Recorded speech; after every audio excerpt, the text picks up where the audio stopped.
Warframe tier list. Today we will be going over Garuda. First things first, let's get into the build. So we are running a shield gate build as Garuda is a caster. As you're playing Garuda, you will be non-stop spamming abilities, so there's absolutely no reason to not run a shield gate build. Garuda has the benefit of having a low enough shield and infinite sustain, so whenever you run base efficiency, your Breach Surge, which is what we're subsuming, will shield get you as well as her 4 with only brief respite, so we do not need to run any augur mods on this build.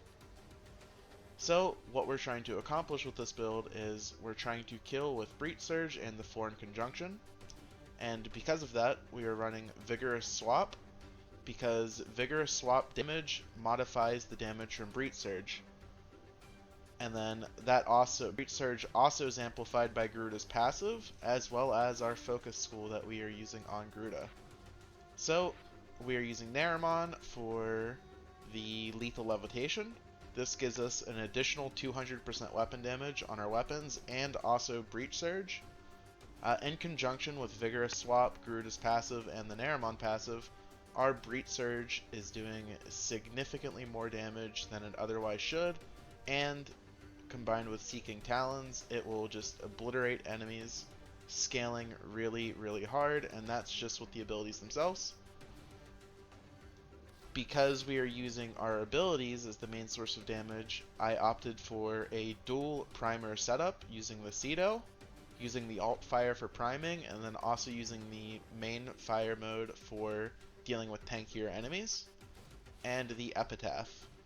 I was also using the Stropha just for a way to deal with the Acolytes with a heavy attack build. This was by far the worst part of the kit.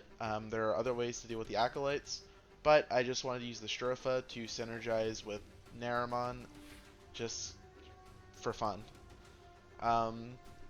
There is a second build where you can make use of Expedite Suffering. Expedite Suffering scales infinitely with Seeking Talons, just like Breach Surge does, because whenever you Seeking Talons, it converts the damage that you deal with Expedite Suffering into Slash, and it reapplies the Slash tick, doubling in damage every time you cast it once you have your buffs up. For this build, I would highly recommend using Madurai instead, because this is an even more spammy build, so you really want the cast speed from Madurai. And also, the extra 40% ability strength makes it so Expedite Suffering scales up even harder. This is not to be underestimated. I will quickly show just how much damage this deals. I'm just using a standard Epitaph build with no augur mods equipped, and obviously the Epitaph doesn't do that much damage. You can see it doesn't really do anything, but watch what happens when I just simply press the 4, shoot the Epitaph a couple times, and then press Breach Surge. Expedite Suffering. This is an insane nuke. It's mostly for disruption, but you can get away with it just in survival and other missions as a fun gimmick build. But for the survival, I opt for the Breach Surge build. As for your cat, you just want to use a Panzer with a standard synth mod loadout. One more thing before we move on. I do have 2 Archon Shards equipped in this build for max energy. However, these are not necessary at all. They don't do anything. They're just for some quality of life. They just feel good to have, but they don't actively make the build better. That being said, whenever we have more Archon Shards will do a lot for Garuda. In particular, whenever we have more yellow shards, you can take natural talent off and slot Umbral Intensify, and then get significantly higher strength. So whenever we have more shards, what I would do is I would run 2 blues just for some comfort, and then 2 or 3 yellows for cast speed, because again, remember, we're playing Garuda as a caster, so higher cast speed equals more DPS. It's basically the equivalent to fire rate on a gun or a melee weapon. And then if you only run 2 yellows, I would run the final slot as a red strength shard for even more strength, or just 3 cast speed shards just for insane cast speed. Also, in non-endless missions, I would recommend finding a way to slot Umbral Intensify somewhere in the build regardless, of Archon Shards or not, just so then your 4 gets to 100% bleed chance. Now moving on to the rankings, we'll be discussing Garuda in terms of 4 separate topics. Firstly, her kills, her KPM. Secondly, her survivability. Thirdly, her viability in the different game modes. And finally, how fun she is to play. All of this data was sampled from a 1-hour solo Steel Path MOT run with no specters and no on-call. So firstly, we have topic 1, which is her kills. How efficient is Garuda at killing? In short, she is very efficient at killing. While her actual KPM itself isn't that high, it's just above average. She has infinite scaling, so she has very consistent KPM throughout any level. Level 200 enemies won't die that much faster than level cap enemies when you're playing Garuda, because Breach Surge and her 4 just scale so well. And not only that, if you're going for super high levels, you can opt for the Expedite Suffering build, which will just hit 50 mils, 100 mils, 200 mils in no time at all. It doesn't require that much setup. You just shoot the enemy once with a high damage weapon, and then you epitaph it 2 or 3 times, and then you press Expedite Suffering twice, and they're dead. A level 9,999 enemy, it doesn't matter, they're dead from that. So, while her actual KPM itself isn't high, her scaling is very high. So, because of that, I will have to give her kills and A+. Now, moving on to her survivability. Her survivability is very high, and there's multiple reasons why again. So, firstly, Garuda is a very spammy caster frame.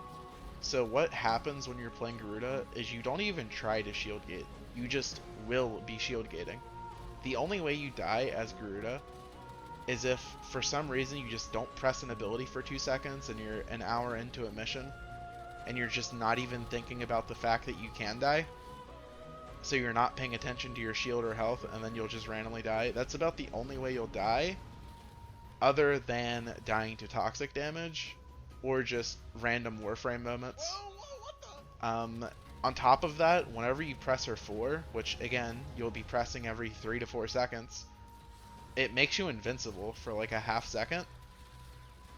So even that, and then you're running Rolling Guard, and because she's so tanky, because you're just constantly spamming abilities and resetting your shield gate, your Rolling Guard is essentially always up. So if you ever think you're about to be in danger, odds are your Rolling Guard's up. And even if it's not, you can just press 4. You just spam your 4. And then she also has infinite energy, which leads to her having high sustain, because how you die on Warframes is you'll run out of energy whenever you're in a bad situation, or you'll just slowly run out of energy because of a bad situation, and then you'll die. But Garuda, with either blue Archon Shards for health recovery, you need about 10 to 12 for infinite sustain. Even with just one Talforge blue shard for health recovery, you can infinitely sustain off that, but it's a little rough. But with just like 10 health per second, or 2 Talforge for 15, like that is infinite sustain right off that. Or, even simpler, just run Molt Reconstruct. And then now you have infinite energy. You cannot run out of energy. Even if you're doing Disruption, and you're 40 rounds in, and you get energy drain, you won't run out of energy. It's impossible. So she's extremely tanky. She can't run out of energy. One of her abilities makes her invincible. You're just non-stop spamming abilities and resetting your shield gate. And your 1 also blocks most of the bullets coming in front of you. It's not reliable, but it still does help. And because of all this, her survivability at the very least is S-, and that is being like extremely harsh. I think that her survivability deserves an S rank. Now moving on to her viability in the different game modes, again, she does well here.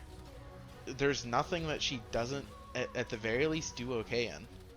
And Exterminates, you would just slightly alter the build to have higher base strength, and then you could also run slightly higher base range, like 265, and then you can just run through the mission spamming her 4. And like, is it the best? No, but it's better than most. Alternatively, you could just subsume Thermal Sunder like every other Warframe, so like it doesn't really matter. Disruptions, she's insane. She has infinite scaling with the Expedite Suffering build. Uh, Survivals, she's insane because she has infinite scaling again.